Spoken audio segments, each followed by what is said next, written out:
my goodness, Dustin Kava. It is a Wednesday. It is 4:20 p.m. You know what that means. It's time for another brand new episode of the Because Cannabis podcast here on Wayward Media's YouTube channel. Thank you for joining us. I am BC Wehman. That is Dustin Kava over in the other box. Today, Today is a very special day because we are live today. We are going live stream. That means we get your questions. You get your answers. We're talking Ohio issue 2, the hottest fire topic. That's terrible. Why did I rhyme and sing that? I don't know, Dustin. What's up? You got to stop me from going. I'm all over the place. How are you today, Dustin Kava? I am amazing, man. I am doing really well. I'm fired up about today's episode, fired up about our guest, fired up after our weekly break, man. First time in 100 weeks did we have a little bit of a break. It's been nice. Yeah, I'm a little distressed right now, Dustin. I spent the past Thanksgiving holiday. I hope everyone watching right now, as soon as you hit subscribe, at least, I hope you had a great Thanksgiving week. I was on Thanksgiving vacation, Thanksgiving assignment, whatever you want to call it, Dustin, unable to do the show, stuffing my face full of turkey. Yet I spent a week and a half in a sunny medical only state of Florida. I mailed that weed to me again this year, but I mastered it out, by the way. It's illegal, folks. Don't mail your weed to yourself, but I did.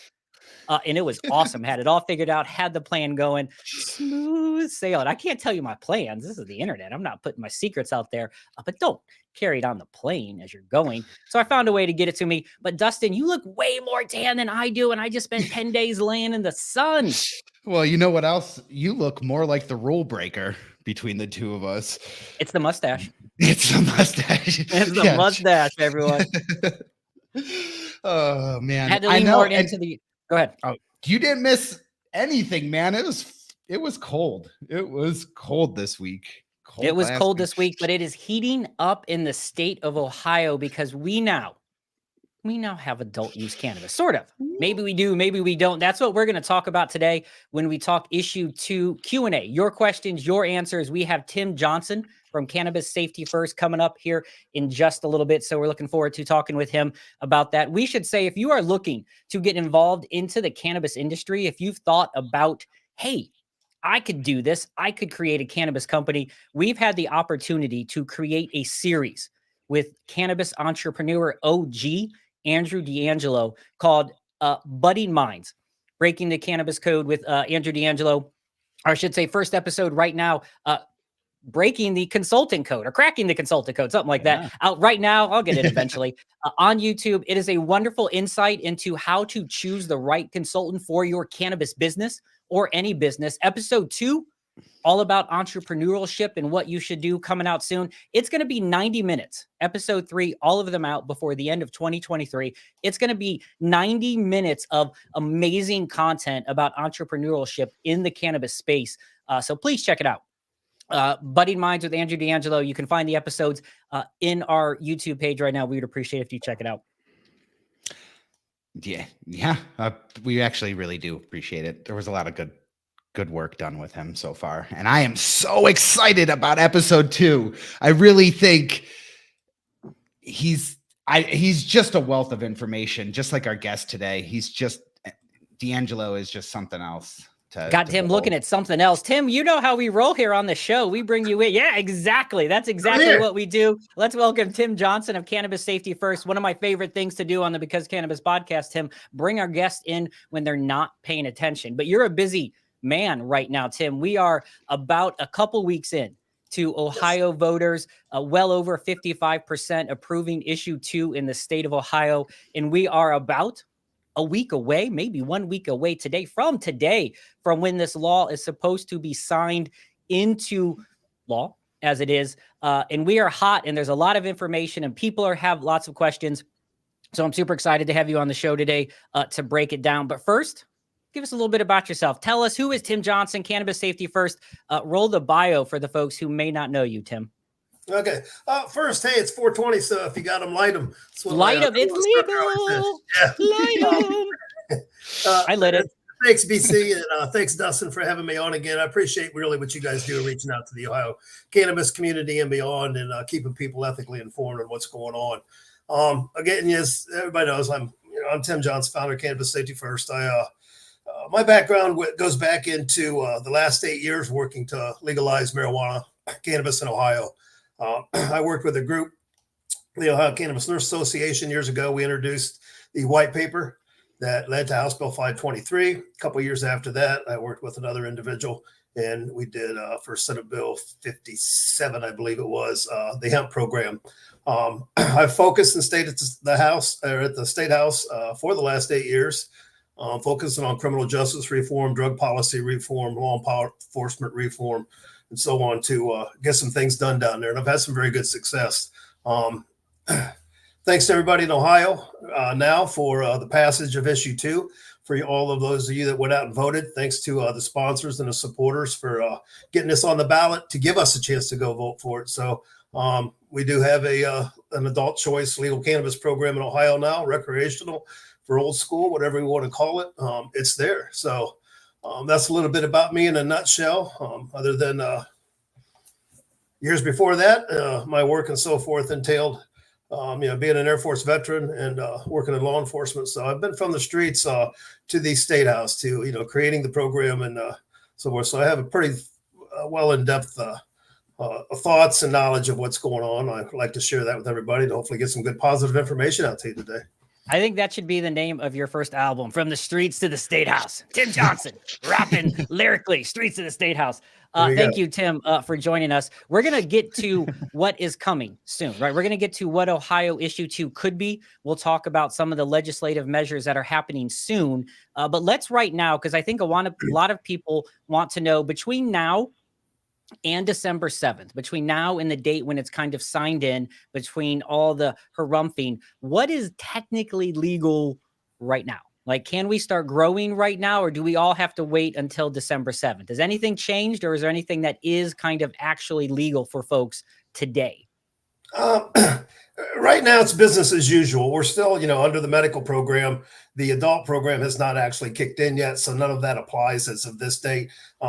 Be cautious in what you're doing at this point in time, but there shouldn't really be a lot of problems. Law enforcement is starting to really back off on it.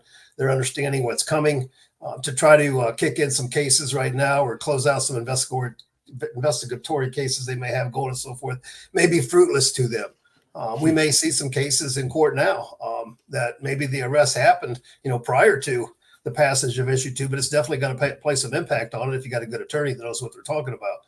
So yeah, be safe. Right now is not the time to poke the bear. We're not only going to poke the bear on the 7th, but we're going to wake that son of a bitch up and get him out of bed. That's awesome.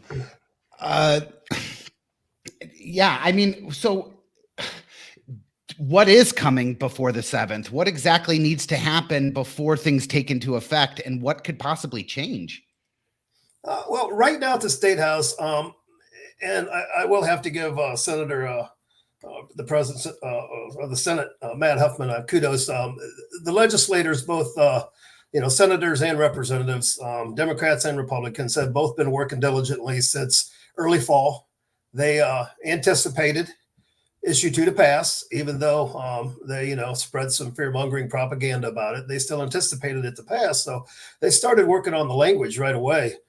So as far as the revision language to it, what's going to happen to it and so forth. So they do have some special committees going on behind the scenes.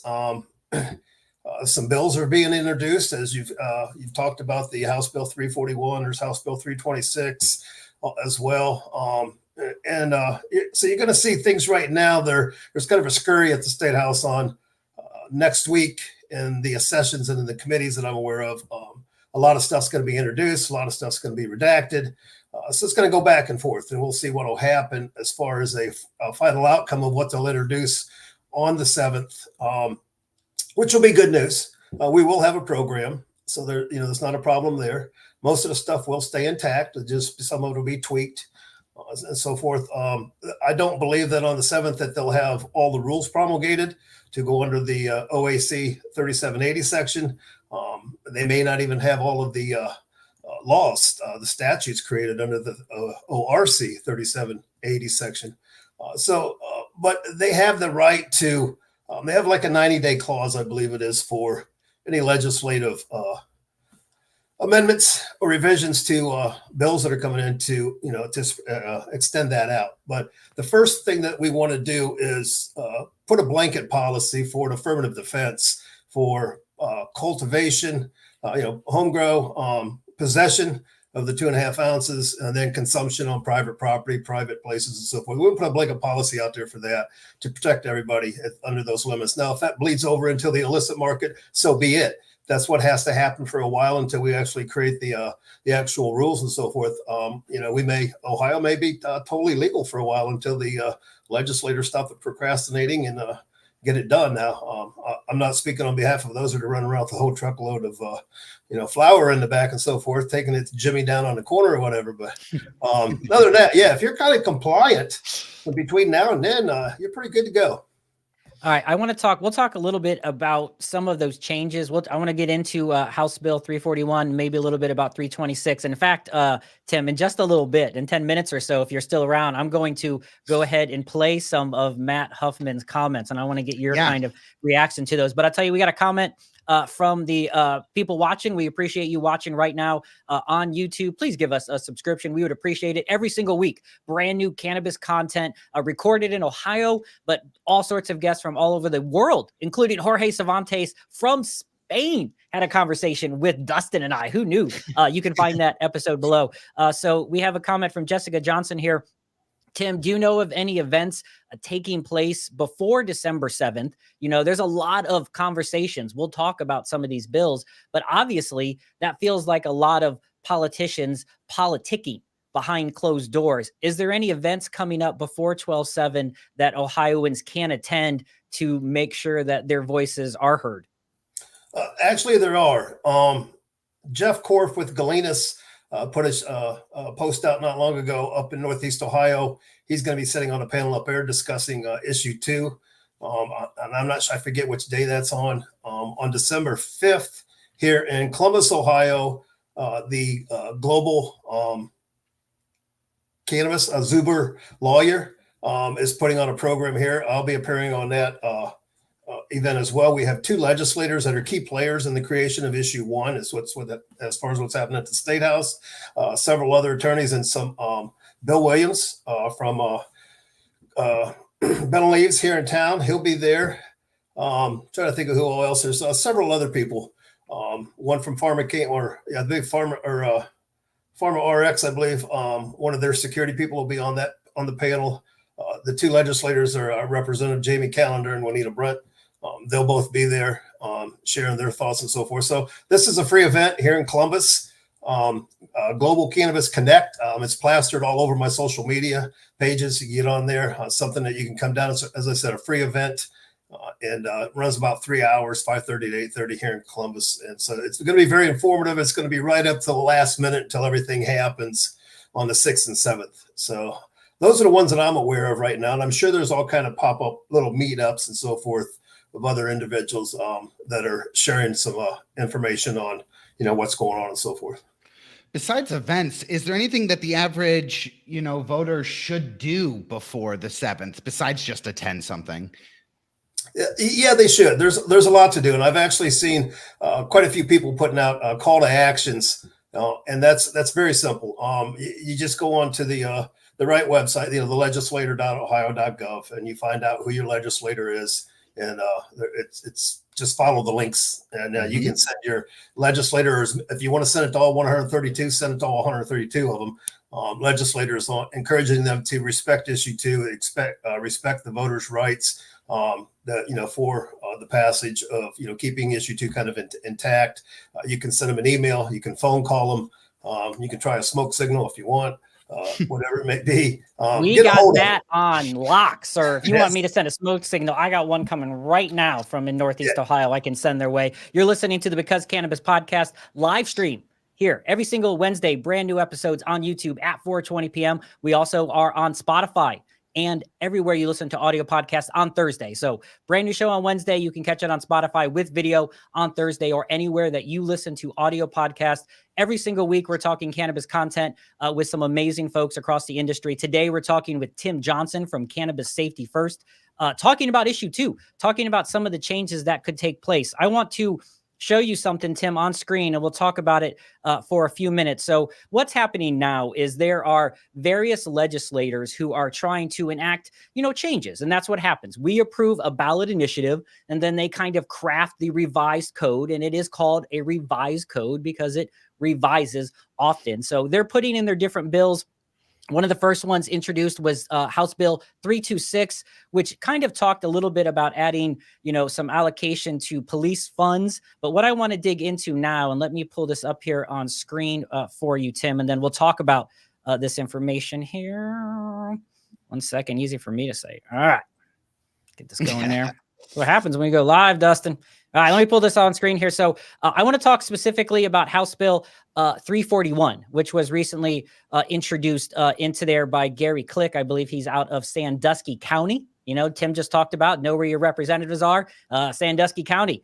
Gary Click, he doesn't really he wants to make some changes here to this. So let me do this real quick, Tim, just to kind of help get everyone on an understanding. So what happened when you voted issue 2 into place is there was a bunch of bylaws written by the people who placed the ballot initiative. And one of those things was, which happens in every adult use state, was creating an excise tax, that that money goes towards different state funds. And that's kind of the pitch and the selling point for conservatives and harumpers who don't want to legalize cannabis, right? Dustin, they're like, well, if nothing else, I'll take my money. So this is what Ohio had, what you see on screen here right now. So Ohio has placed, as of today on the ballot, we'll see what happens when this becomes ORC numbers, a 10% tax on adult use cannabis. And so right now there are guesstimations, and they're usually too high, if I'm being honest, guesstimations about 200 million in the first year. And I'll tell you why that's too high.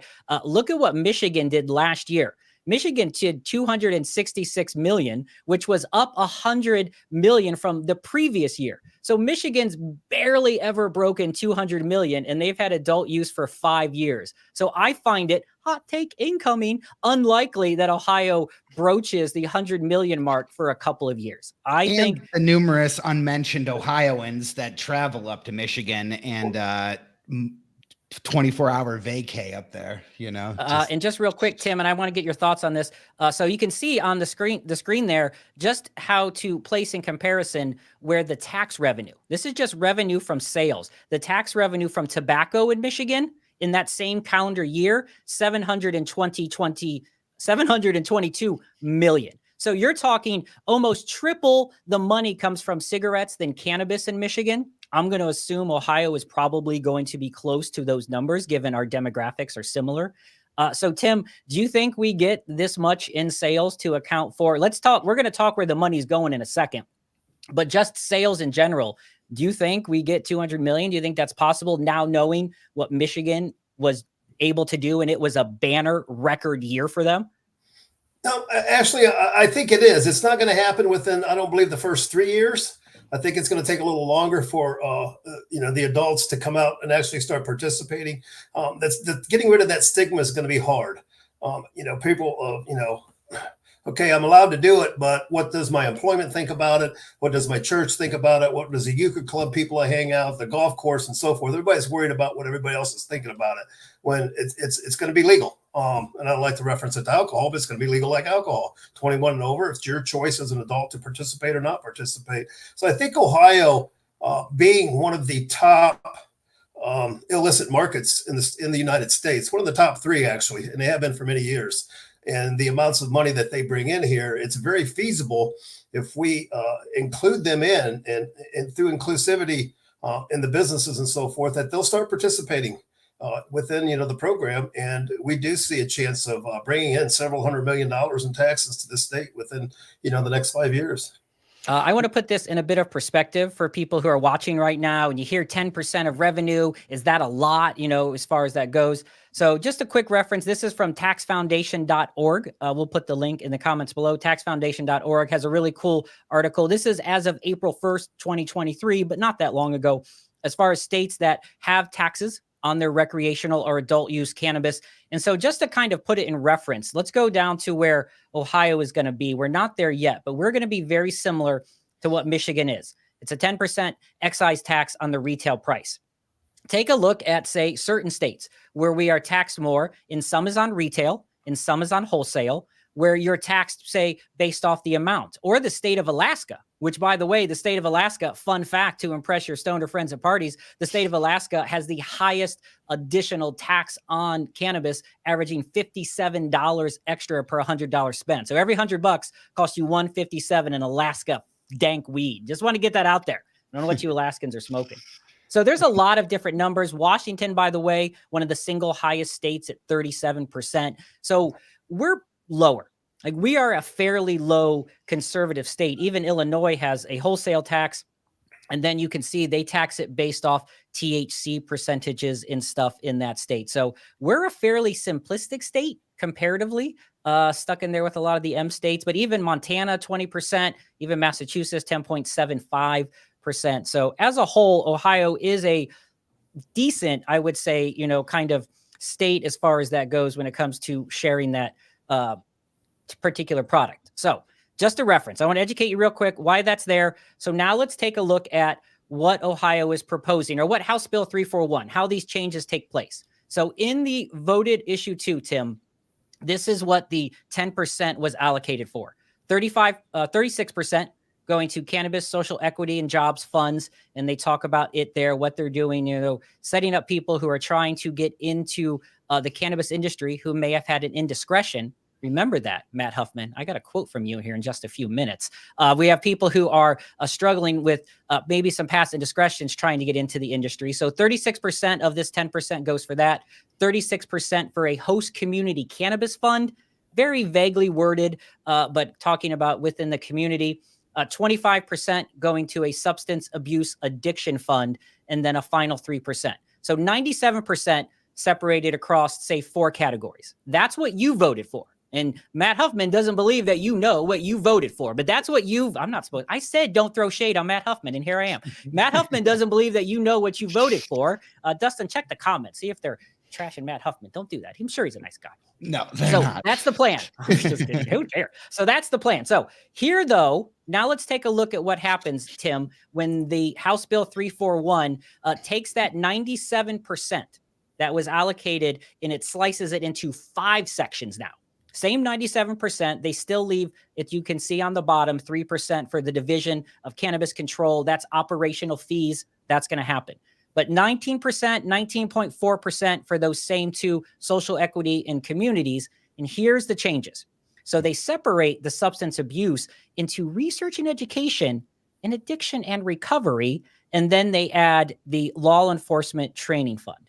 So that's what we're talking about, Tim. That's what you're dealing with. You had in first 2 questions, how does that make you feel, right? And I'll stop this slideshow here. How does that make you feel kind of looking at that? And so we had the bill, it was written, and that's kind of where the funds went. And you knew some of this would happen, but those type of changes, is that in line with what you expected? Is it seem a bit much? And that's just one area, right? The actual taxation of the product. Yeah, the 10% was kind of a gracious amount. I'm not a tax person, a whole lot in this, industry. And there's for several reasons, but we did, when the 10% that they talked about in issue 2, we really didn't expect that to, stand tall too much. Legislators are going to revise that section pretty heavily. I don't know if all of that with 341 will stand. 326, I believe it was basically that, but 326 has been pulled now and put into, I believe it's Senate Bill 20. No, it's not 26. Senate Bill 42 or something like that. I don't remember. But that'll be sliding in through like a back door as well. But the breaking down the taxes like that, especially the law enforcement, to me, that's ludicrous to do that. I don't think law enforcement should get a single dime of that. It's law enforcement in the state of Ohio, they need to come, they get tax dollars from federal grants. They get tax dollars from local levies. They get it from the state. They, generate money through, arrests of criminal activity and so forth. The biggest problem that I have with this is when they start taking them tax dollars and breaking them down to where they're going to entities or careers or problem, addiction centers and so forth, that cannabis had nothing to do with. Right. These problems came from alcohol, tobacco, and big pharma. Where are their tax dollars coming? Why aren't their tax dollars paying to subsidize law enforcement for this, training that's needed? Why did Mike DeWine last year take $250 million of the COVID money that was supposed to go to the community and give it to law enforcement for training? Why do we have Senate Bill 35 at the State House right now that talks about more tax dollars for law enforcement training? Why does the Attorney General, he just got over $800 million on suing Big Pharma over a 3-year period? Why isn't some of those taxes going to train law enforcement? So why is cannabis all of a sudden responsible for, out of taxes, to pay for all these problems that all these other entities have caused? We're not the miracle fixer of all this stuff. Let's keep some of these tax dollars within our community, pay for educational things, help pay for local communities that need help. Help people. If we need to help people somehow, take care of their past criminal records, whether it means they get into the industry or not, let's just help them get out so they can get a fresh start in life somewhere else. If it's another career field, let's focus on things like that those cannabis tax dollars should be generated towards. I mean, yeah, it seems really crazy, especially when you consider how much seizures have happened in the last 10 or 15 years from them over cannabis. I guess in my mind, they got to get their money somehow. So giving them 15% is a lot better than them seizing 10 grand from someone who has cannabis in their car. I don't know. Listening to Matt Hoffman and his recent podcast, which I hope we can actually play a little bit from. Oh, should we do this now? Real quick, I just want to acknowledge we got some folks in the comments. We appreciate you guys giving some feedback. So I don't know if you saw this when you were talking. Richard Chu is in there. I think he's more kind of venting than asking a specific question and advice. But I think it's his sentiment sometimes is how patients and maybe adult use folks feel, right? How can I do everything right, including having my med card, but still in my town say they're a drug-free town? Let's talk about this before we get to Matt Huffman, because I think that's an important distinction that not everyone knows, Tim, is that there is cannabis is federally illegal. Like, we know this, right? We're currently federally illegal. Obviously, we became the 24th state here in Ohio to legalize adult use or recreational cannabis, whatever you want to call it. And then we still have the local or municipality level that has the right to make some distinctions. Now, we should say this exists right now in the medical program. States have the right to not have you in dispensaries or have dispensaries in their town and whatnot. It's not an Ohio thing. It's all across the board, right? It's the right of municipalities to do that. But to Richard's point, Tim, how frustrating is that? Or what can they do if their town is going to make them a dry town? Or I don't know. Is that what they call? They call alcohol dry town. What do they call like a weed-free town? Is it like a smoke-free zone? Like, what do they call a dry town? Is it cannabis? Is it still dry? Because dry cannabis is bad. What is a dry town with cannabis? I need to know. Tell me in the comments, what is a dry town in cannabis? What can folks do about their local municipalities, or what should they understand, Tim, about their local rules and regulations? Well, to clarify that, what they're talking about is moratoriums. A moratorium basically says that we don't allow any of the cannabis industry facilities, cultivating, processing, or testing, dispensing to be put up in our community. That does not stop a consumer from participating in the program. You still have the state legal rights under state law to participate as an adult or a medical patient, as long as you're in compliance with those programs.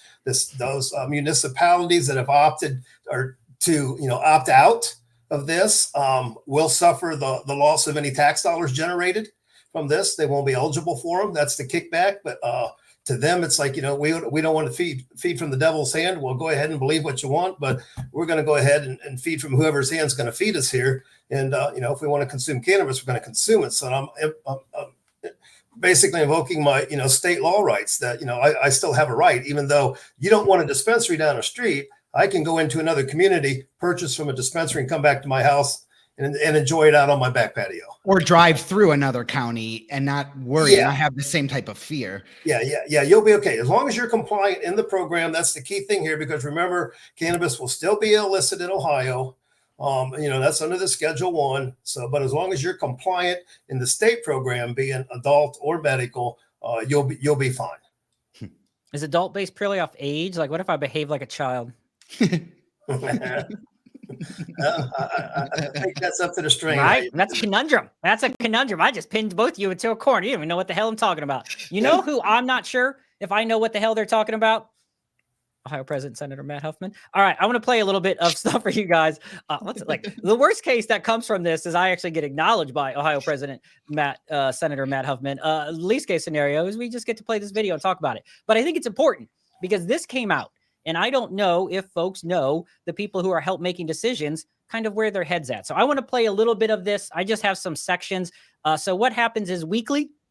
We'll give him a plug. Do you think he plugs his show, Dustin? Do you think Senator Matt Huffman is worried about promoting? Do you think he makes clips out? Do you think he checks his subscribers? What I really need to know is, do we have more listeners and subscribers than Matt Huffman to his presidential podcast? That's no. You're my arch nemesis now, Senator Matt Huffman.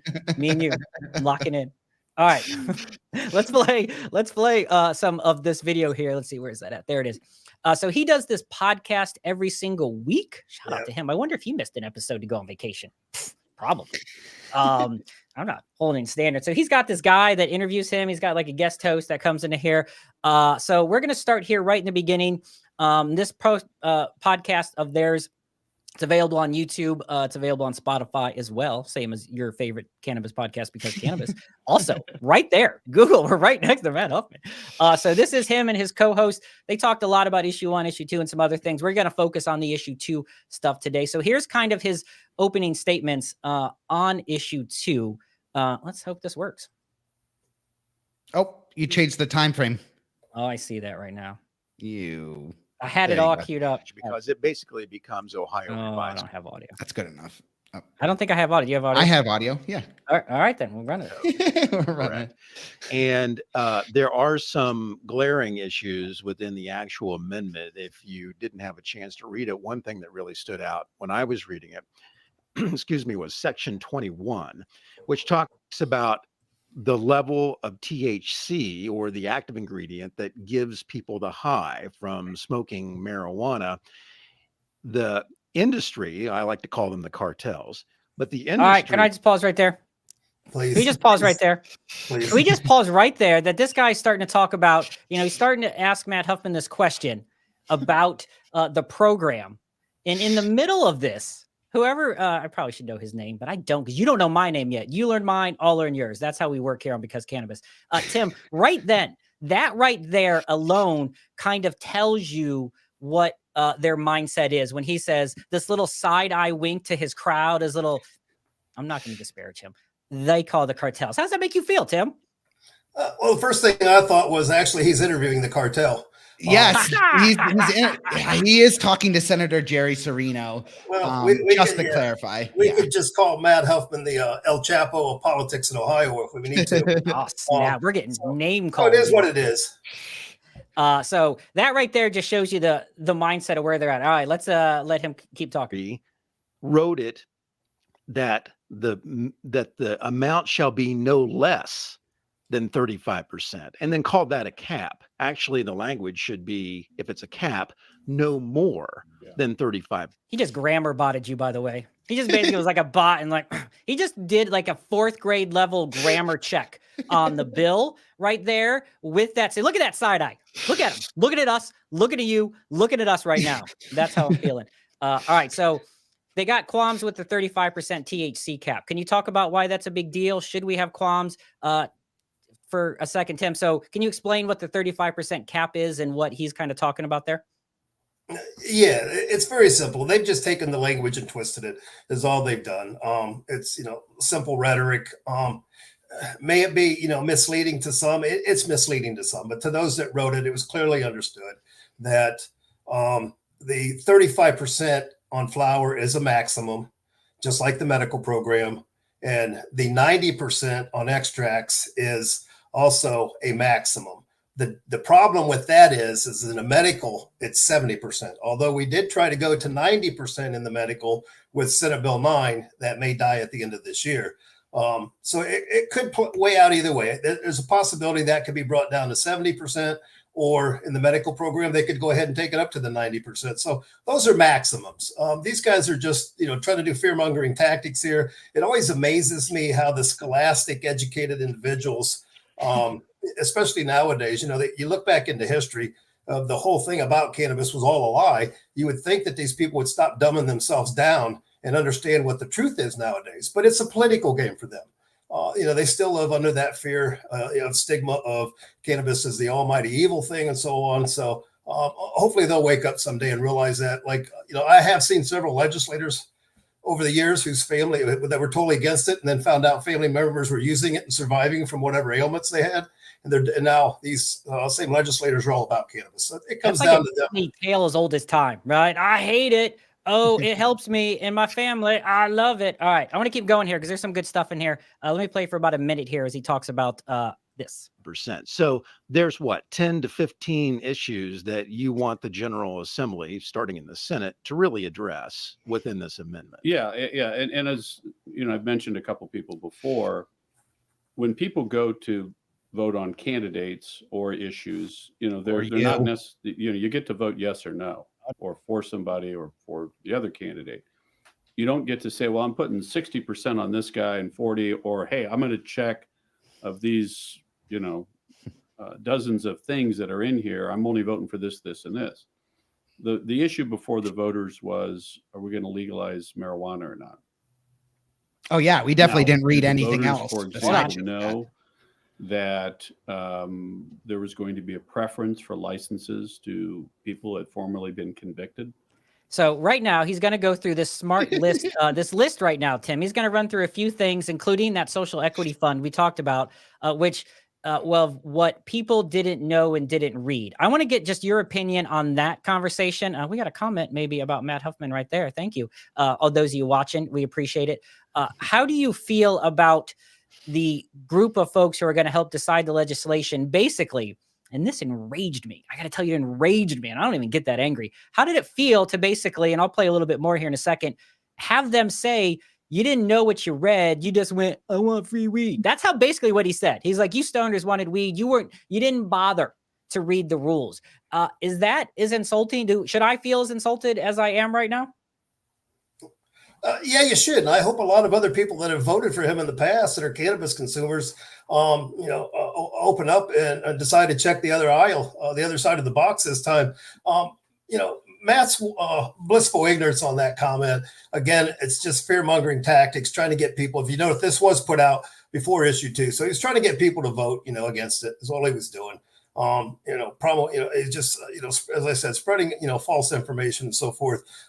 I would challenge him to ask, can you show me that language in there where we're going to take people that have been convicted and we're going to turn over, a dispensary license. We're just going to give them one. Or we're just, for, a $2 million facility or a $5 million cultivation facility. We're just going to do this because now, you got expunged your record. So you get this as a gift. That's just not going to happen. That is sweet, by the way. It's hey, here's a dispensary license upon expunction. Yeah. That would be a getting out of jail free card right there. Hopping out. Yeah. You should be handing out. You know what?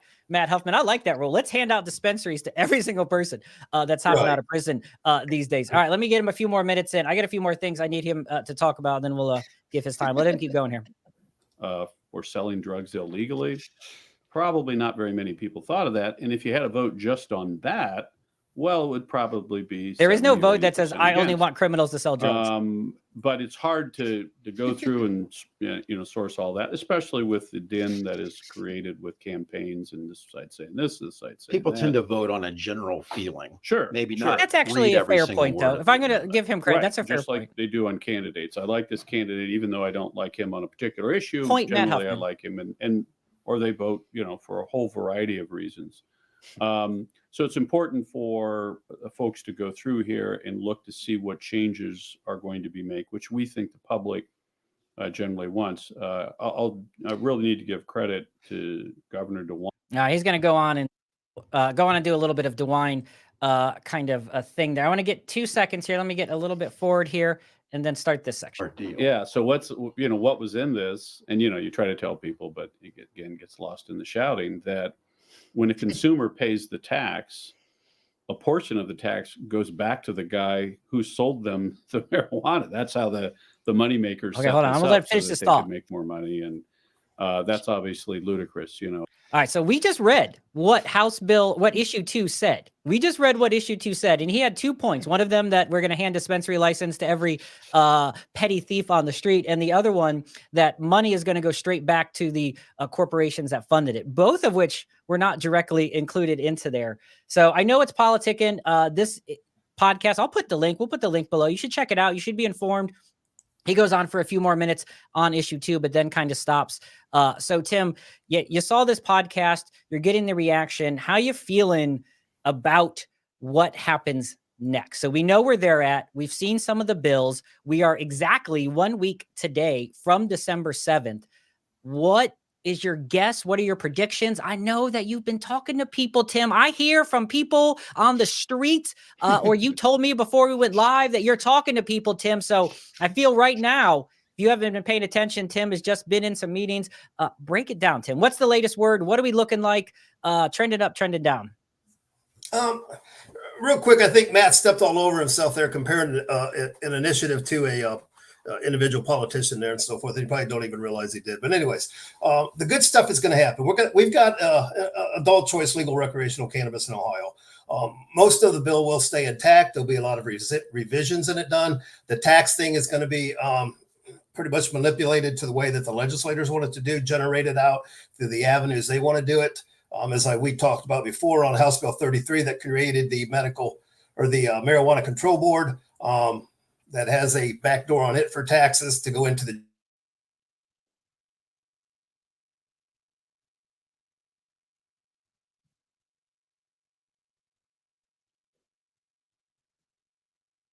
Mhm.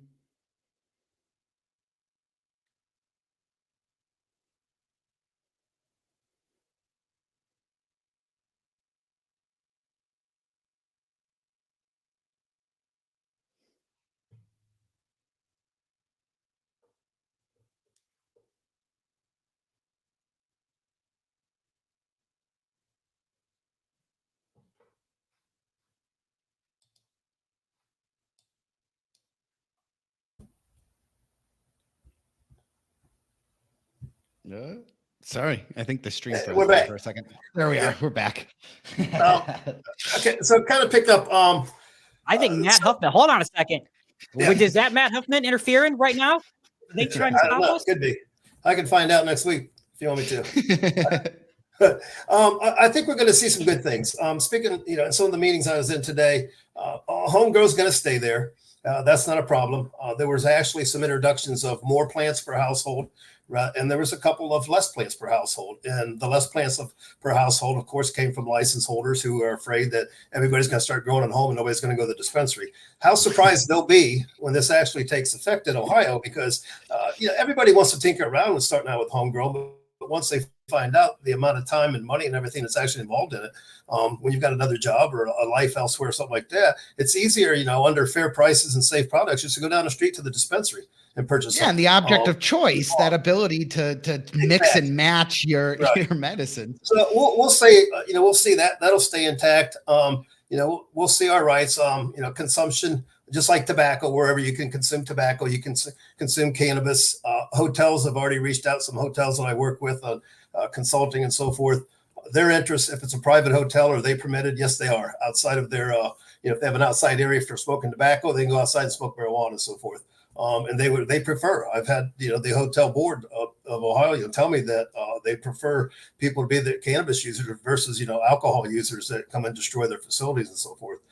So we'll see a lot of good things like that stay in place. We'll have to wait for the 6 month and a 9 month period, and those are both subject to extending those timelines. I'm hoping that they'll shorten them up rather than extend them. It's not that difficult. What we're going to be doing is issuing a dual license. For all the current license holders in the medical program, they'll all get a recreational license so that they can do, adult cannabis. Cannabis is cannabis, all right? So when you walk into a dispensary, you'll either purchase as an adult or you'll purchase as, a medical patient. The advantages there or disadvantages is as a medical patient, of course, there's going to be a certain percentage of the tax that'll be waived that you won't have to pay for on that. And should in the future insurance ever start accepting the coverage of cannabis, you might want to go back to being a patient versus an adult. So the insurance company, there's always a lot of things that can happen out of this. We'll see. I don't think right off the bat that we're going to see the additional 40 cultivated dispensaries hitting the streets. That could take a few years, and I do believe that'll probably come on a supply-demand type basis, and the control board at the time will decide, how those will be issued out. Do they do it through a lottery like they did the request for application round 2, do an RFA 3 to hand out those licenses that way? And how are they going to, who qualifies? What is social equity? Who qualifies under it? One of the new phrases going around, I kind of coined myself, is economic disparities impact. Social equity tends to, and no disrespect or anything here, but it tends to focus, on a certain ethnicity, and that's really not what it means. Yeah. It's to help people that, have been impacted, people that are economically deprived, and they don't have the money that it takes. And since the banks won't finance them or so forth, but to try to help them to get into the industry somehow, via through employment, if they come up with the finances to get into, actual ownership of a facility, that would be great. This is what it's about, is to create more jobs, to create more business opportunities. So we'll see some changes in that. I believe it'll be there. I do see some of the tax dollars, going to help communities, going for research, et cetera, staying within the industry kind of. So we'll watch and follow that, where all of that goes. And then a lot of the criminal justice reform, one major thing I'm pushing real hard was probable cause. You're out driving around in your vehicle, and of course you smell like cannabis. But the question is, in a courtroom on a stand, when you ask an officer, did you smell Schedule 1 from federal? Did you smell Schedule 2 from the Ohio program? Medical program? Did you smell Schedule 1 again from the adult choice program? Or just hemp? Or that did sounds you like smell a terrible, like Macy's, perfume. Well, and we don't hear this conversation brought up enough, but there is a ton of people within the state that live in apartment complexes, and I haven't seen any legislation that allows them to say partake in their car in the private lot and not go into their apartment because they are not allowed in the apartment building. And there's no safety net or discussion around providing them a safe place to consume. So I've seen other states like Virginia try to enact some, verbiage that kind of protects that in some way. And part of that was with probable cause, was with the notion of a cop coming up into the parking lot, smelling cannabis, not being able to do too much. But what happens with, the public that are in those situations? Where is a place for them to consume? Well, as far as smoking, on private property, if in a complex, the owners say, hey, it's private property, have it will, go ahead. You're compliant to do that. What the issue that we run into are complexes that are federally funded, subsidized. Those are the places where federal government still says no. They still consider a classification 1. So that is, something that's hard to get over. Now, I know that's okay. Well, that's federal, but we created a marijuana program, and that's federal. We went against them there. Why don't we just go against them on everything? Well, that's how I feel about it. If we're going to go against them, let's go against them on the whole damn ball game. Let's put it out there. But there's landlords that don't want to lose that subsidized money. Those are big checks coming into them, whether it be a single unit or a massive unit, multi-unit or something. So we have to understand and respect their rights as well. In those kind of circumstances, be cautious about it. I wouldn't suggest go down and sit in your car and smoke. If you're going to, take a walk and around the complex or whatever and smoke one out in the fresh air. And, somebody says something, say I'm smoking hemp, leave me alone. I don't say that deal about, have though the whole hemp issue. Dustin, you brought that up earlier. If I'm like digging on some of that high quality CBG that I so love these days, right, Tim? Like I enjoy that product. It's a good point though, when you have that and you have it in your car and you get pulled over and it is CBG, but it smells dank, right? It smells like THC, looks like THC. It's like the old duck theory. It acts like it, it quacks like it, but it ain't. And so that's a really tough issue to go into for that. So it's going to be interesting to see how they go through that. If you're listening right now, thank you for joining us on the Because Cannabis podcast. Got about 10, 15 minutes left with Tim Johnson. If you got a comment, I know we're freezing up a little bit because we're popular and Matt Huffman's trying to shut us down. That's what I'm putting out there. I want to put something out there right now. Well, we have a lot of listeners, Tim. There is going to be someone in charge of the Division of Cannabis Control, the DCC, as I'm going to coin it. I am going to officially. Is this like a thing where you can I just got nominate yourself goosebumps when and you get said vetoed? that. I would like to, and I want to rename it, by the way, to Overlord of Ohio Cannabis. I would like to officially put my proverbial hat into the ring. I think I would be a kick-ass director of cannabis compliance in the state of Ohio. Matt Huffman, Mike DeWine, Tim Johnson. Can I get a second from you? I would like to oversee. I feel like, hold on. I feel like, Dustin, I tiptoe well between, like stoner and like stereotype, or like burnout and business person, or like weed heads or people with their head in the weeds, right? Like, I feel like I made that up on the spot. I did not. I rehearsed it earlier. I feel like I am prime to take it over. That's what I think the issue is. I'm going to be honest. I feel like the people they put in charge of the program tend to, and I know they try to, but tend to not have the best interest of all parties in mind. So vote BC for DCC director. That's all I'm saying. Can you vote for that? No? No. I'm going to go on the ballot, Tim. How's that work? Who gets to be put in charge of this program? Well, my understanding, it's going to be a kind of a conglomeration of Matt and DeWine, and probably the director of commerce will decide who the overlord or the El Chapo cartel leader. I'd like to be in that room. I think they could handle me well. I think I'd be like, all right, Huffy, DeWine, let's do it. The person that is in charge of it. And of course, and I had a conversation with several legislators on this today, that just can't be an anti-cannabis board. We got to have people from the industry that have to be on that board. We can't have all behavioral health sciences that are talking smack about it, religious fanatics on there talking smack about it, politicians, or wannabe politicians talking smack about it. We've got to have someone, people, it's got to be, at least fairly split, so that there's a lot of positive input on that board and so forth to, move cannabis ahead in Ohio and, do what's meant to be done with, the legalization of it. We got another question from the comments. Sorry, Dustin, I want to get this. I don't know if you're going to ask this. Another question from the comments there I just put on screen.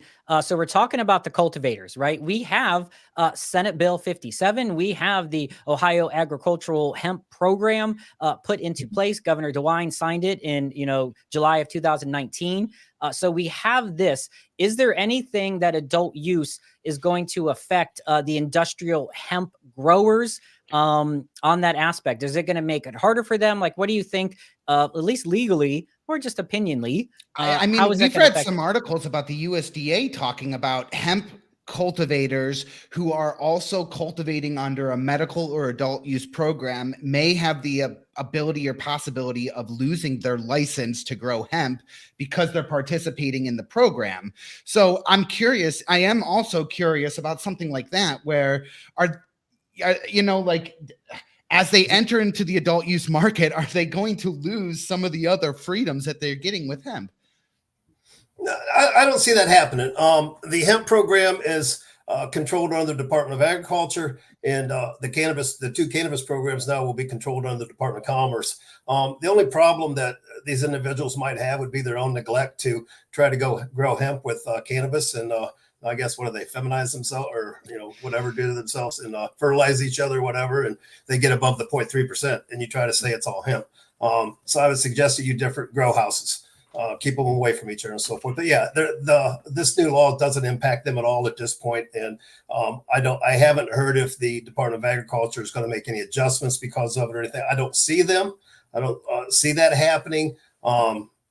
It's kind of is as it is at this point.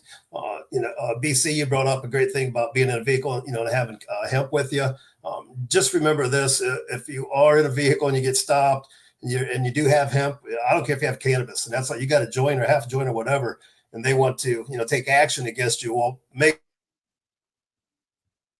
This was right when the killer advice was about to happen. Huffman's sitting in the studio. Huffman's sitting in there. He's like, pause that great advice that Tim Johnson from Cannabis Safety First is about to give. Pause this wonderful advice. I don't know if we're all froze, if Dustin's froze, but I feel shenanigans are afoot. They heard me put it out there. We're coming back, Tim. I'm calling some Beastie Boys level sabotage going on right now. I'm looking at you. I'm making up this controversy. Thank you, Robert, for laughing at that. All right, Tim, you were about to drop some fantastic knowledge and the government stepped in and tried to X that out. But we are rebels with the cause here, Tim Johnson. So tell us what happens. What should we do? Give us a little free advice. What should we do if we get pulled over? This is not legal advice, people, but it's something you might read on the internet. Go, Tim. First off, there's nothing that says, other than identifying yourself in the state of Ohio of who you are, that says that you have to converse with law enforcement. Law enforcement is then trained to, to speak with people and extract information from them. Don't fall into that game. Especially if you've got cannabis on you, if you just left your house and smell like cannabis, whatever, they're going to go for that smell unless we get, that redacted from the law. That statute gone as far as probable cause to, on or about a person or in a vehicle or something, and search your vehicle, search you, and so forth. So if you do get caught with something, don't give them guidance. Now, of course, if you got a medical card and you got product with it, you want to show them, don't do it until they ask for it. At this point in time, really got to do is identify yourself and show your insurance and registration for the vehicle, and the registration, then get off the license plate. So, comply with them and be respectful, but at the same time, should they go ahead and take a charge or file a charge on you, when you go to court, just make sure your attorney is aware of the fact that, did they take that product and get it tested in a state approved facility, and they introduce it into court? Because if they don't, now they have no evidence. It very well could be, there going to be a lot of them could be, and I had this, actually one of our legislators got stopped leaving a cultivation facility, and she smelled like weed. And so, so they went through the whole thing. Like, she didn't have to, once she identified herself, which she didn't do right off, she kind of played it off until they wanted to get in her car and everything. But, that's something, that law enforcement, and that's some language I submitted into the, issue too, as well, and with the legislators here, is for, updated CEU units for law enforcement, for the courts, and even for medical people and so forth, to educate people on what's out there. Because law enforcement doesn't teach about 3796 right now in the ORC for the medical program. So that these new officers and so forth, even officers on the street, don't know a whole lot about it until they run into it. So it's more of a common sense thing. Speak less, listen more when you're in contact with law enforcement. Let them do their thing. Yeah, we are having some frozen issues, Tim. I'm going to put this out there. I feel like this is something everyone says in their lifetime. This never happened to me before. Never happened before, Dustin. Here we go. We're having some, Tim, some freezing issues. I feel like we're in Russia. We keep freezing up so much here. I don't know. We were perfectly fine. We were good to go. We start talking a little disparaging comment about some Ohio leaders who I am in the state of Ohio. I feel like they're hacking into my ISP right now. Sorry about that, folks that are listening. We usually have a super, super quality stream. I'm not sure exactly what's going on today, but we appreciate you checking us out. In fact, we already know.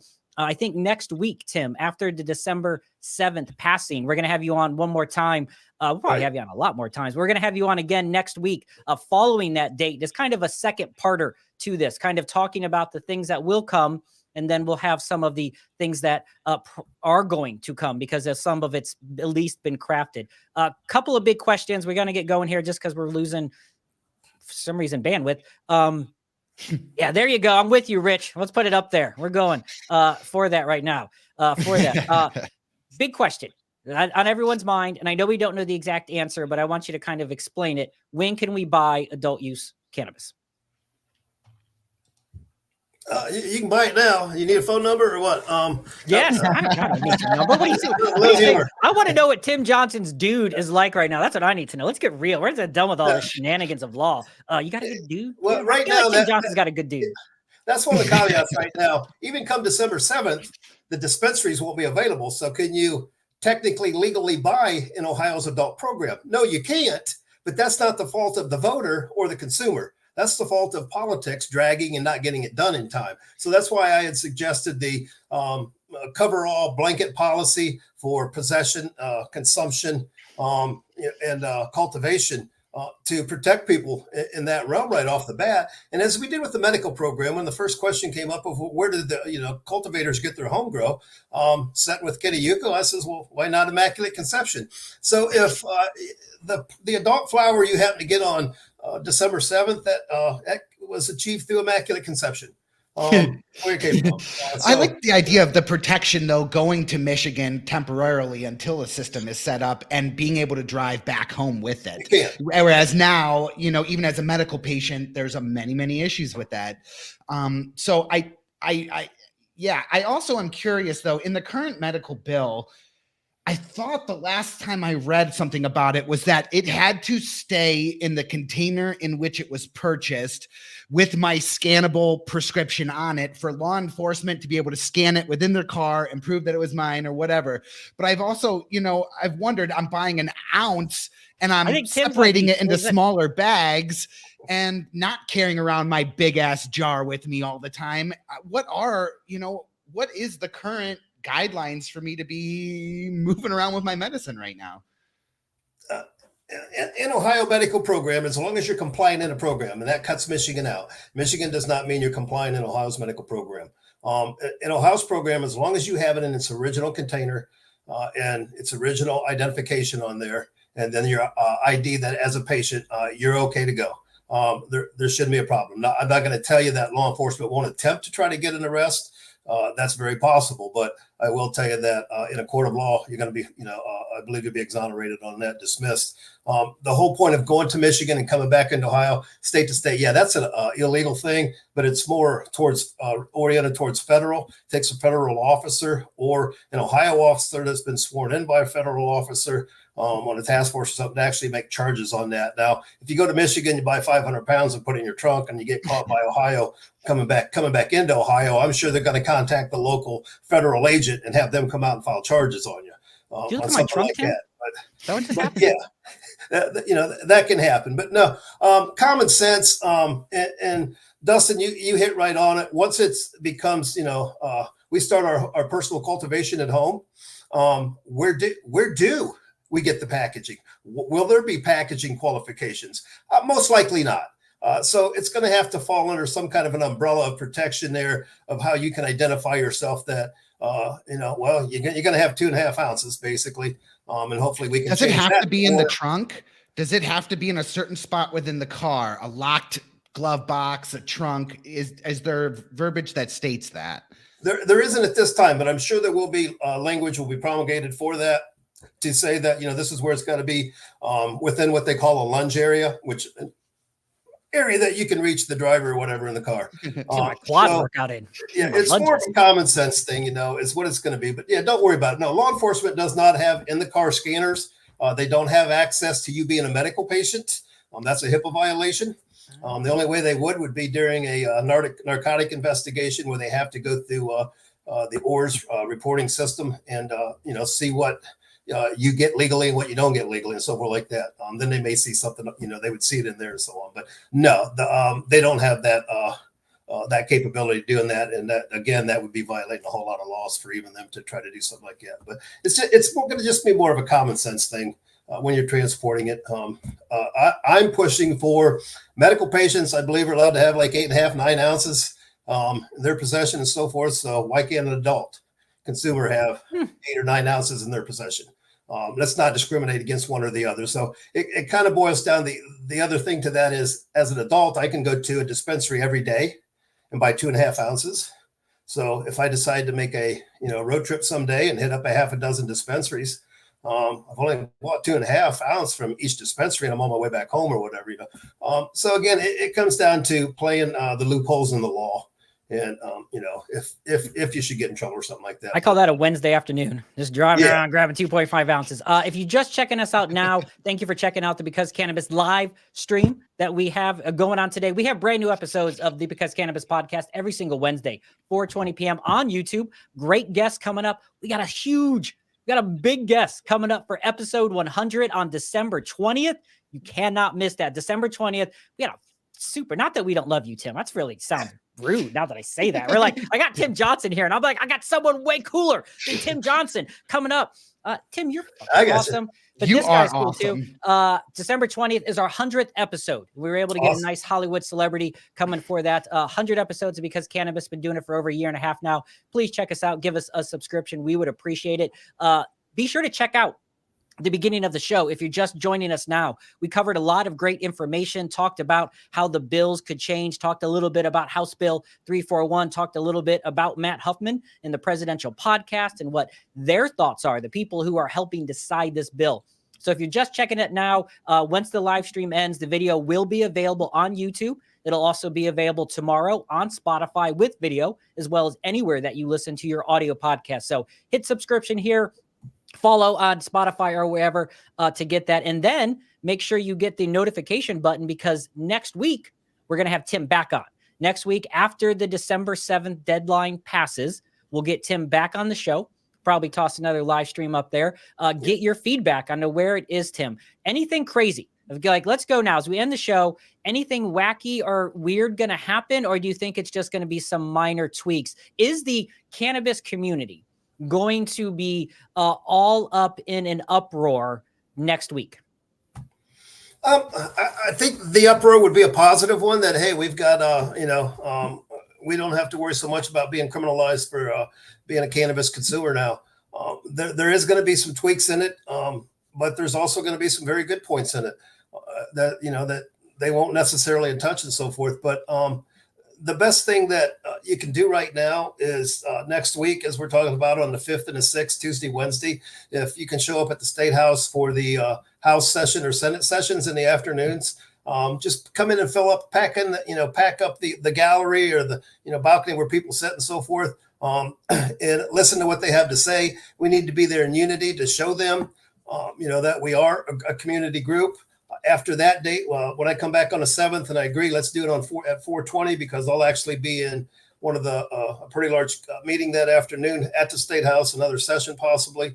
What I say is, at that time, we'll be able to, I believe what will happen is we'll have an actual committee assigned that the rest of the promulgation of rules will be going through, and starting, say, early December, and into the end of January, when they come back from recess, that will allow the people to come in and provide testimonies to testify in front of that committee as to what you want to stay intact, because and what you want the legislators to respect you as a constituent, as a voter in the state of Ohio, in respect to issue 2 and how you want it to remain and so forth. Because anything that they do between now and the 7th, they can still change it after the 7th. That's why, as you said, BC, that's why it's called revised. Good plug for Matt Huffman there. At least he got one thing right. I did steal that from him. That was his line. All right. So be sure you come back Thursday, December 7th. We're going to do another live stream at 4:20 p.m. Myself, Dustin Kava, will be here. Tim Johnson will be here on this very channel at Because Cannabis on YouTube. Follow us socially at MeetWM, at Because Can on Facebook. We got Tim's social media links in the comments or in the YouTube description. So please give Tim a follow. Check him out. He's got lots of great information. He's going to be in Columbus on that State House floor. And then Thursday, December 7th at 4:20 p.m., we're going to follow back up with Tim. We'll have another episode before then, by the way. Jason Starr will join us on Wednesday, December 6th, and we'll follow up back to back, Dustin Kava. That's how we roll here on the Because Cannabis podcast. December 6th, December 7th, 2 shows next week. You're not going to want to miss that, everyone. Thank you, Tim Johnson from Cannabis Safety First, for joining us again on this live stream. You have been amazing with the amount of information you've been able to provide. A follow-up with Tim socially if you got questions. Be here next Thursday, December 7th at 4:20 p.m. Before that, any closing thoughts, any closing words, Tim, before we go? Just my pleasure. Again, thanks to the people that went out and voted yes. I believe about 2.2 million people, 57% of Ohioans went out and did it, a 14% landslide margin. Again, thanks to, I got to give a shout out to Tom Heron and the CRMLA, and to the license holders that put in, raised the money, and even to those that spent 10 or 20 bucks to get a yard sign to put up. So thanks to everybody for coming together as a cannabis community and letting the state of Ohio legislators, lawmakers know what we really wanted. So I'm excited. I appreciate you guys putting this stuff out on the air to the cannabis community, and the cooperation that we get, all the positive activists and advocates that are out there. But things do look very good for us with the talks I'm having, and I'm kind of a skeptical person in this. I want it all or nothing, but it is what it is. I'm going to take what they're going to give me, so we're going to roll with that. And they do me wrong. Thank you very much. All right. It's been awesome talking to you, Tim. All of Tim's information will be down in the comments below in the description. Thank you for joining us here on this live stream edition. Dustin, we did it. Got another episode out there for folks. Talking Ohio issue 2. Be sure to give a subscription to the YouTube channel. Follow us on social media. We're going to have all sorts of news, all sorts of information, all sorts of amazing information on issue 2 and more across the globe. We got a big backlog. If you guys haven't checked out our shows, Peter Grinspoon, Jorge Cervantes, got some great folks in the past episodes. We'd appreciate you checking that out. Dustin, you ready, man? Yeah, I also just wanted to add, there's a very good template and article on MedicaidOH.com that is kind of a template for you to send to your legislator talking about some of this. So definitely check them out. They're a great resource in terms of, helping you find the words.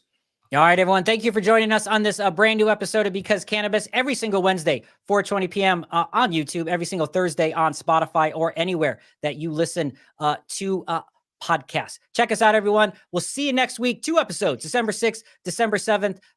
Dustin, see you next week, sir. Later.